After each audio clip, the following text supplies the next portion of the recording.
Well, we all know about the Invincibles and Arsenal's 13th league title. The year after, Arsenal would later extend the unbeaten run to 49 matches, the longest unbeaten run in English top flight history and one of the longest in the world. Arsene Wenger's Gunners side were on fire during this period, and this led many to think that they were going to win the Premier League again in the 2004 to 2005 season. But to the disappointment of their fans, the Gunners finished the season second on the table again. The quest to win the league led to the sacking of Unai Emery in 2019, who was replaced by the man in charge now, Mikel Arteta. Unai Emery had been appointed the previous season after the retirement of the legendary Arsene Wenger. Former Arsenal captain Mikel Arteta came back to the club as manager of the team in December of 2019.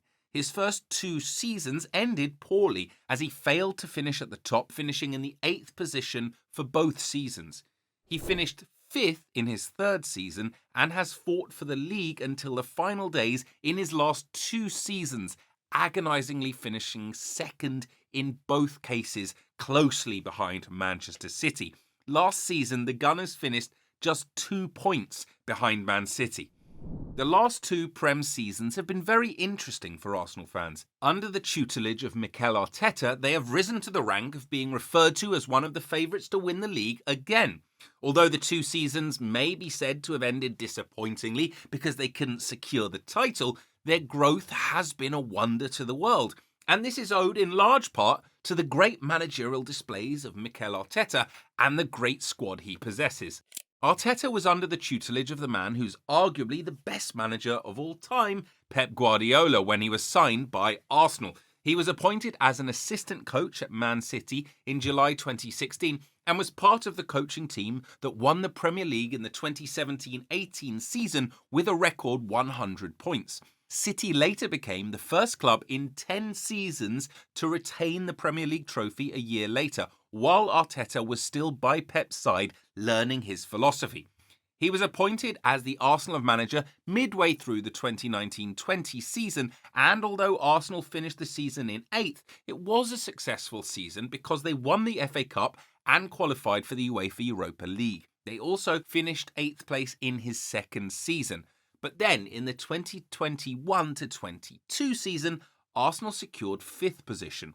They narrowly missed out on a first title since 2004 in the 22-23 season, finishing only 5 points behind Man City while returning to the UEFA Champions League. They were even closer last season when they finished just 2 points behind Man City, achieving an all-time record of 28 matches won during the season. The team also scored its highest number of goals in a season at 91 goals. The growth in the Gunners team is a result of Arteta's great managerial displays. The young manager embodied Guardiola's influence from his very first season.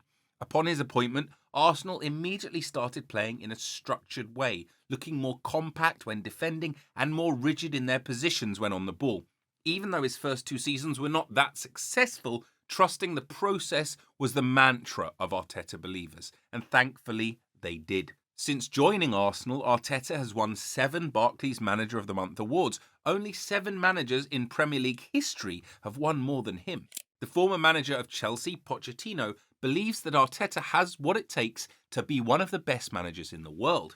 When you are coach at Arsenal and you're showing what the team is showing, it's because he's one of the best. I don't care if he's 30 or 40 years old. He is showing that he is one of the best coaches in the world today, Pochettino said. But what's a good tactic without the necessary assets? Arteta might not have started with the best Gunners squad, but he has created one of the best squads in club football today. With a superb defence well coordinated by William Saliba, a wonderful midfield in the control of the captain Ødegaard, and an attack of great players like Kai Havertz and Bukayo Saka, Arteta's players are capable of playing at a high level for 5 to 10 more years. Starboy, as he's popularly called by fans and fellow players, Bukayo Saka is arguably Arsenal's best asset. He's been Arsenal's best player in recent years. Bukayo Saka was introduced to the footballing world on November the 29th, 2018, during a Europa League group stage match against Ворskла Poltava. Since then, he has cemented his name as one of the best footballers in Arsenal history and one of the best right wingers of his generation. Saka joined Arsenal at the age of just 7 when he joined the Hale End Academy in 2008. The youngster signed his first official contract with the academy in 2010 at the age of 9, while the academy was being headed by Liam Brady. Liam is a big fan of Saka. When asked about how good Saka was, he had this to say: "I remember him at that age. He was always very fast but muscular with the ball, powerful, and as he got older, he quickly added the football intelligence that you need at the top level. And not only could he score goals, but he also joined in the combination play with everybody on the pitch. He was on the same wavelength as the best players. Basically, what he is now, a natural goal scorer and assister."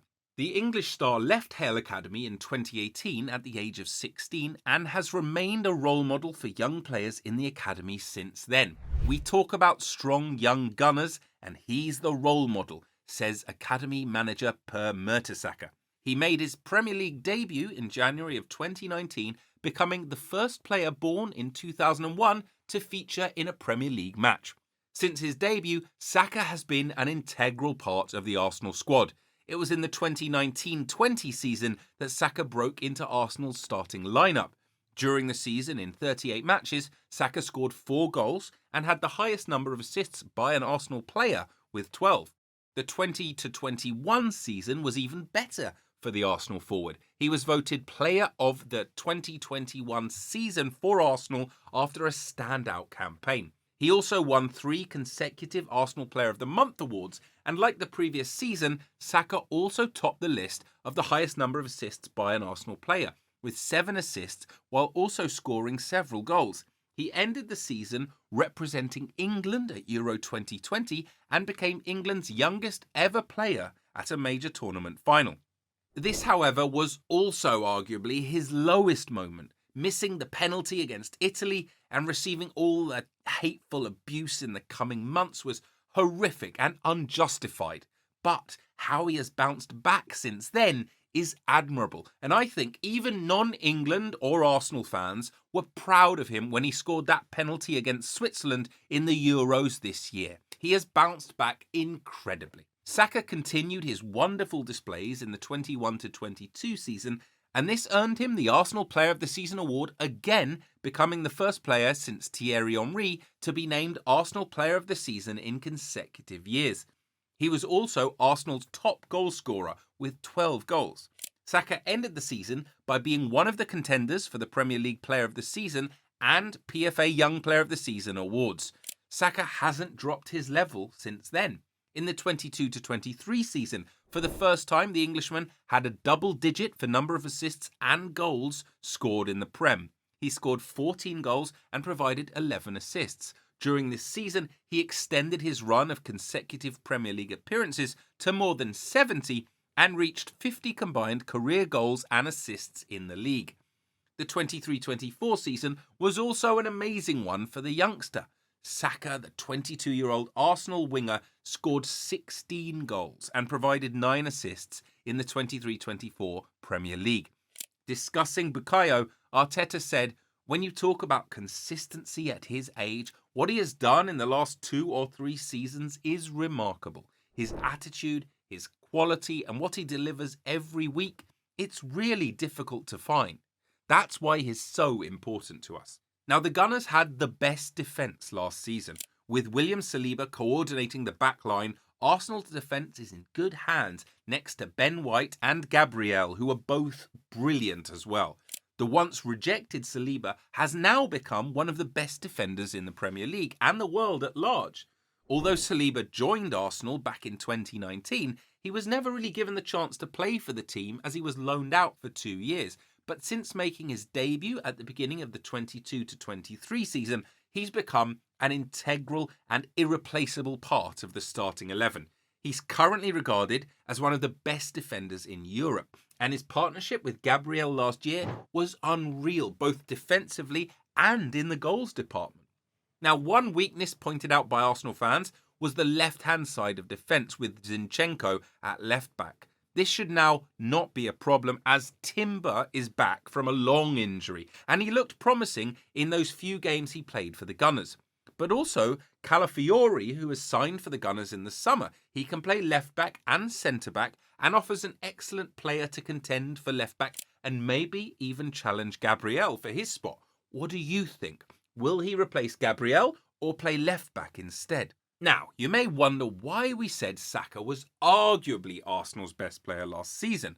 Well, it's because there is Martin Odegaard, who was in equally great form. The former Real Madrid man has been a beauty to watch since his switch to London. Odegaard initially joined Arsenal on loan from Real Madrid in January 2021, before making the move permanent later in the summer. To many, Odegaard is one of the best signings Arsenal has made in the last decade. In the 2.5 seasons he's spent at Arsenal, the hugely talented midfielder has been a wonder to many. Jamie Redknapp said, right now, Martin Odegaard is the number one. Normally you'd say Kevin De Bruyne is the best midfield player, not just in the Premier League, but in the world. But something isn't quite right. He's not playing as many games as he'd like. But Odegaard does this thing that all great players possess. It's like time stands still when he has the ball. The highly gifted playmaker became the captain of the London team after his first full season, the 21-22 season. His exceptional leadership quality is one of the factors that makes the Gunners stand out. 8 goals and 10 assists in the Premier League last season doesn't tell the whole story of how his season went. Only 2 players in the league created more than his 102 chances. Some of those balls in behind for the pacier winger like Saka, Martinelli and Trossard were excellent. His press is also brilliant. No player won possession in the final third more than his 41. He was also influential in the Champions League, winning 2 Man of the Match awards. At the end of the season, he was named the Arsenal Player of the Season for the 2nd consecutive campaign, having previously won it in his first season when he contributed 15 league goals and 7 assists. The Norwegian has simply been spectacular since joining Arsenal. Harry Redknapp believes Martin Odegaard is one of the best midfielders in the world right now, and he might just be right. Now then, during the early days, a major issue Arteta had at Arsenal was getting a striker. The problem has been potentially cured by the signing of Kai Havertz in the summer of the 23-24 season, as he's currently constantly proving the haters wrong. After being forced out of his old club Chelsea after a terrible run of form and poor finishing, he's recently found himself playing as the striker for one of the best teams in the world. The 2018-19 season was the peak of Havertz's career. He shocked the world during that season, and at the end of it, he was named runner-up to Marco Reus for the German Footballer of the Year award. During that season, he played 34 matches, scoring 17 goals and providing 3 assists. His brilliant form continued in the 2019-20 season, where he played 30 league matches, scoring 12 goals and providing 6 assists. It was in these seasons that he showcased his flexibility, impressing in a more central attacking role. Havertz is an alleskönner, as he's called in his homeland, meaning a player who can do everything. His versatility is his unique skill. He's arguably the most versatile player in the world. He's simply a chameleon. And don't be mistaken, he's not a jack-of-all-trades, master of none, as most other versatile players are. He is a jack of all trades, a master of all. He's filled with talent. Be it finishing, dribbling or passing, he can do it all. In his second professional season, the 2017-18 season, he played deeper in the central midfield. In the 2018-19 season, he started operating higher up the field, and then in the 19-20 season, he was behind the striker. His brilliant displays didn't go unnoticed, as a lot of European teams were interested. Havertz was hugely influential in the final matches of the season, most especially when Tuchel was asked the reason for his new form. He said Havertz wasn't playing in his best position before. His best position is between a number 9 and a number 10, Tuchel said. He can go back to get the ball. He has the freedom to move. He can be decisive for us in that space between the striker, the midfielders and the wingers. Havertz was hugely influential in the final matches of the season, most especially in the Champions League final. He ended the season with 20 goals and assists in 45 appearances. His best highlight of the season was the Champions League goal he scored in the final, which was the only goal in the game against Manchester City. That moment is still the greatest of his career. After his fair start to life in West London in the 2020-21 season, Havertz showed signs of more progression in his second season with the Blues. He upped his goal tally from 9 in 45 appearances in his first season to a double-digit figure of 14 in 47 in the 21-22 season, while also making 6 assists. Chelsea ended the season by winning the UEFA Super Cup and the FIFA Club World Cup. Havertz scored the winning goal at the Club World Cup after converting a penalty in the 117th minute, which was his best contribution during the season. Kai then had a more quiet 22-23 season, playing a total of 47 games, scoring 9 goals and providing 1 assist.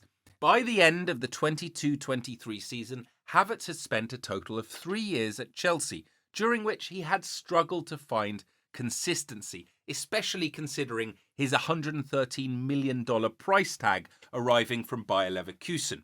Throughout his stay, Havertz had a fairly mediocre scoring record of 32 goals in 139 games and really failed to carve out a specific role for himself within the Chelsea side, and the fans were fed up. He did have some positives, scoring when it most mattered. Havertz can point to his winning goals in the 2021 Champions League final and the 2022 Club World Cup final, strikes that will put him in Chelsea folklore forever. Now, to be fair, Havertz's below-par performances at Chelsea weren't entirely his fault. The team as a whole weren't in their best form. The fact that Chelsea was coached by Frank Lampard, Thomas Tuchel, Graham Potter, and then Lampard again also highlights the dysfunction under which Havertz and other players were forced to operate during those years at the club. But ultimately, Havertz didn't live up to the price tag or the hype. He was often wasteful in front of goal and also had games where he made no impact. However, I'm sure some Chelsea fans would say it was all worth it due to him winning the club their second Champions League trophy, but nevertheless, on June the 28th, 2023, Havertz joined Arsenal for a reported fee of £65 million. The transfer made him the third most expensive signing in the club's history. He also became Arsenal's highest paid player. He earns a reported salary of £14.5 million per season. Football fans and analysts alike condemned Arsenal and Arteta for this transfer. They saw no need for a Chelsea flop. Former Arsenal skipper William Gallas, during the first month after Havertz's signing, said, "I don't think Arsenal should have signed Kai. I think that was a mistake. If you spend £60 million on a striker, you expect them to score at least 15 goals in a season. I don't think that will happen." Former Tottenham player said on TalkSport, "What? Kai Havertz? He can't even hit a barn door. He wasn't good enough for Chelsea, so they got rid of him." Gabby Agbonlahor also chimed in, saying, "I think Havertz is going to be one of the flops of the season," said the former Aston Villa captain. However, Arteta supported his decision and was always full of praise for his signing. "Kai is a player of top quality," he said. "He has great versatility and is an intelligent player. He will bring a huge amount of extra strength to our midfield and variety to our play." Chelsea fans were even laughing at Arsenal and thanking them for taking Kai off their books. His poor start to his Arsenal career, in which he had no goal contributions in his first 9 games and only 2 in his first 19, seemed to confirm that Arteta had made a mistake by signing Havertz. But all this miraculously changed in the middle of the season. The upward turn in form was pleasing to his coach, who thinks he deserved the favour from the footballing gods. "I'm so happy," said Arteta. "If somebody had told me after the first 2 or 3 months that the whole stadium would be singing Havertz's song with that passion, with that feeling, with that chemistry, I would have found it hard to believe." Havertz later finished the season with 20 goal contributions in the Premier League. This is a huge number for someone thought to be the flop of the season. Many Arsenal fans will be wishing and hoping that Havertz continues his second half of the season for next season. If he does this, Arsenal may just be running away with the trophy. It will be difficult to keep him fit all season round with all the games Arsenal will be playing, but with decent backups in Jesus and Nketiah, Arsenal should be able to play him when he's only fully fit. Declan Rice is another player who's been amazing for Arteta's team. Rice is currently one of the best defensive midfielders in the world. He's so strong at the centre of midfield and has been a huge headache to attackers. In the summer of the 23-24 season, Arsenal smashed their transfer record to complete the signing of Rice from West Ham for a fee of £105 million.